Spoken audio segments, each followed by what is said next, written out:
আসসালামু আলাইকুম।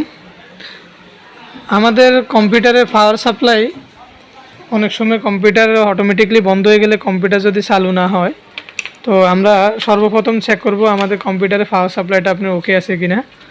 তো পাওয়ার সাপ্লাইটা যদি ওকে থাকে তারপর দিয়ে অন্য পদক্ষেপ নিতে হবে।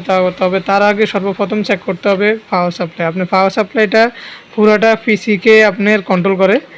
তো আপনার পিসি থেকে পাওয়ার সাপ্লাই থেকে যদি আপনার পাওয়ারটা যদি আপনার সাপ্লাই না হয়, তাহলে যে আপনার পিসি কোনোভাবে রান হবে না। তো সেই জন্য আমাদেরকে সর্বপ্রথম আমাদের যে পাওয়ার সাপ্লাইটা, এই পাওয়ার সাপ্লাইটা আপনার ওকে আছে কি না সেটা আমরা চেক করে নিতে হবে। তো আমরা এটা কিভাবে চেক করব সেটা আজকে আপনাদের সাথে শেয়ার করব। এটা ছোট্ট একটা টিপস, তো এটা আপনাদের সাথে শেয়ার করব। আপনাদেরকে শিখিয়ে দিব কিভাবে আপনি খুব সহজে আপনার পাওয়ার সাপ্লাইটা আপনি চেক করতে পারবেন।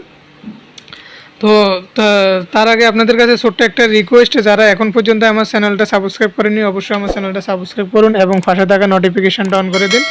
আর যারা অলরেডি সাবস্ক্রাইব করছেন তাদেরকে অসংখ্য ধন্যবাদ। আর ভিডিওটা ভালো লাগলে অবশ্যই একটা লাইক দিবেন এবং ভিডিওটা শেয়ার করে দেবেন।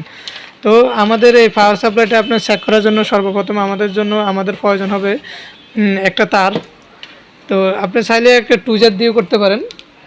আপনি চাইলে আপনি একটা টুইজারের মাধ্যমে আপনি করতে পারেন, বা আপনার এরকম একটা তার নিয়ে, মানে এইভাবে কভারিং তার দিয়ে করাটাই বেটার। কারণ অনেক সময় দেখা যায় আর্থিং করে, যাতে আপনি হাতে কোনোভাবে আর্থিং না করে, শর্ট না করে, সেই জন্য আপনি এরকম একটা একটা মাথা তার কভারিং তার নিয়ে নেবেন। ওইটা দুই মাথা যাতে এভাবে সোল্ডারিং করা থাকে, মানে কাভারটা খোলা থাকে, এরকম একটা কেবল নিয়ে নেবেন। তো কেবল নেওয়ার পরে আপনার সর্বপ্রথম কাজ হচ্ছে, এই যে আমি আপনাকে দেখাই, এই যে দেখেন পাওয়ার সাপ্লাই সর্বপ্রথম এই যে দেখেন অনেকগুলো কেবলওয়ালা একটা কানেক্টর আছে, অনেকগুলো কেবল, ঠিক আছে। তো অনেকগুলো কেবলের মধ্যে আপনি কোন কেবল দুইটাকে আপনি অ্যাডজাস্ট করলে আপনি পাওয়ার সাপ্লাইটা চলবে সেটা আমি আপনাদেরকে দেখাই। এই যে দেখেন, খেয়াল করেন আপনারা, এই যে দেখেন এখানের মধ্যে নীল কালার, এই দেখেন সবুজ কালার, এই যে সবুজ কালার একটা তার আছে, সবুজ, আর সবুজের দুই পাশে দুইটা ব্ল্যাক কালার তার আছে, ঠিক আপনারা লক্ষ্য করলে বুঝতে পারবেন। এই যে দেখেন, আমি আপনাদেরকে বোঝানোর স্বার্থে এই যে দেখাচ্ছি, এই যে দেখেন, এই একটা সবুজ তার, আর এখান দিয়ে একটা ব্ল্যাক কালার তার আছে, এখান দিয়ে একটা ব্ল্যাক কালারের তার আছে। এই সবুজ তারের তারটার সাথে এই ব্ল্যাক কালারের তারটাকে দুইটাকে একসাথে সংযোগ করলে আমাদের পাওয়ার সাপ্লাইটা যদি ওকে থাকে তাহলে এটা চলবে। এই যে দেখেন, আমি আবার দেখাই, এই যে সবুজ তার, এটা এই তারটা, এই তার এবং এই ব্ল্যাক কালারের তার। তো এটার নাম্বারটা হচ্ছে 1 2 3 4। তো এই 4 নম্বর 3 নম্বর বা 4 নম্বর 5 নম্বর, এই দুইটা তার আপনি অ্যাডজাস্ট করলে আপনার পাওয়ার সাপ্লাইটা যদি ওকে থাকে তাহলে ভিতরে পাওয়ার সাপ্লাই ফ্যানটা চালু হবে। তো এখন আমরা এই দুইটা কেবলকে এখন একসাথে করে আপনাদেরকে দেখাবো। তো সর্বপ্রথম আমরা আমাদের এই যে কারেন্টের পাওয়ার কেবলটা লাগাই নিব। এখানের মধ্যে দেখেন, এখানের মধ্যে আমরা পাওয়ার কেবলটা একদম পারফেক্টভাবে অ্যাকুরেটভাবে লাগাই নিলাম। দেখেন এখানের মধ্যে আমরা লাগাই নিব।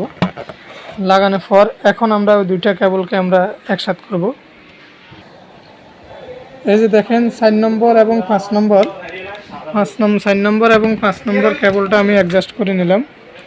এই দেখেন আমাদের ফ্যানটা কিন্তু ঘুরতেছে, আপনারা বুঝতেছেন। এই যে দেখেন আমার ভিতরে ফ্যানটা কিন্তু পাওয়ার সাপ্লাইটা ওকে আছে, আমার ফ্যানটা কিন্তু রানিং চলতেছে। এই যে আবার লক্ষ্য করেন, এই যে দেখেন 4 নম্বর এবং 5 নম্বর কেবলটা আমি এইভাবে শর্ট করে দিলাম।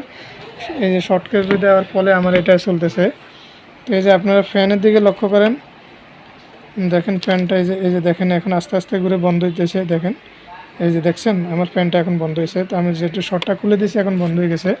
তো আপনারা এইভাবে আপনার পাওয়ার সাপ্লাইটাকে এইভাবে আপনি চেক করতে পারেন আপনার পাওয়ার সাপ্লাইটা ওকে আছে কিনা। যদি দেখেন আপনার পাওয়ার সাপ্লাইটা ফ্যান ঘুরে ওকে আছে, তাহলে আপনার আদার্স মাদারবোর্ড বা অন্য কিছু আপনি চেক করবেন। তো আশা করি আপনারা বুঝতে পারছেন। তো ভিডিওটা যদি কোনোভাবে না বুঝেন বা কোনো সমস্যা হয় আমাকে কমেন্ট করবেন, তাহলে আশা করি আমি আপনাদেরকে বুঝাই দিব, তো আপনারা বুঝতে পারবেন। আমাদের ভিডিওটা আজকে এই পর্যন্তই। আমাদের সঙ্গে থাকার জন্য আপনাদেরকে অসংখ্য ধন্যবাদ। আর যারা এখন পর্যন্ত আমার চ্যানেলটা সাবস্ক্রাইব করেন অবশ্যই সাবস্ক্রাইব করুন এবং পাশে থাকা নোটিফিকেশনটা অন করে দিন। আর ভিডিওটা ভালো লাগলে একটা লাইক করবেন এবং ভিডিওটা শেয়ার করে দেবেন। আসসালামু আলাইকুম।